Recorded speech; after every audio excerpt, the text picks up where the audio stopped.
And our focus at this hour. The Russian president flew on a modernized Tu-160M strategic bomber in a move that's likely to be seen in the West as a pointed reminder of Moscow's nuclear capabilities.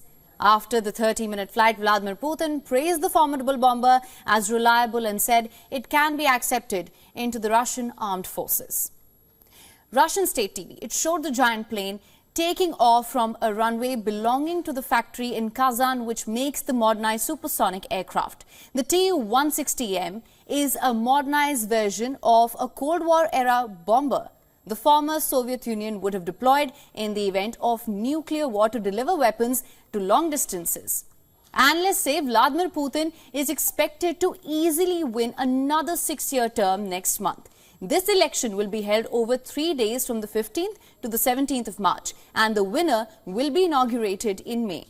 Putin made the flight at a time when Moscow and the West, of course, as you know, are at odds over Russia's war in Ukraine and the death in prison of opposition leader Alexei Navalny. Some Russian and US diplomats say they do not remember a time of worse relations between the world's two biggest nuclear powers, including during the 1962 Cuban Missile Crisis. Here's more on the Tu-160 as well. The Tu-160 missile carrier bomber, it's designed to destroy targets in remote geographic areas and deep in the rear of continental theaters of operations. Work for the intercontinental strategic multi-mode missile carrier aircraft equipped with long-range cruise missiles was started in Tupolev Experimental Design Bureau in the 1970s. It is the largest supersonic aircraft and variable geometry wing aircraft in the history of military aviation. It is also the world's heaviest combat aircraft, having the highest gross takeoff weight among bombers. For its power and grace, the Tu-160 was unofficially named the Swan.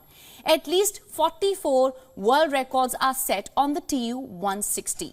In particular, a flight for a closed course distance of 1,000 kilometers with a payload of 30 tons was performed at an average speed of 1,700 kilometers an hour. Unlike high-performance tactical fighters, the Tu-160 can embark on long-distance missions.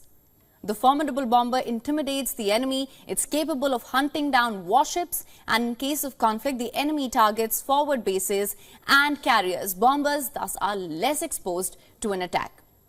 For latest news, download the WION app and subscribe to our YouTube channel.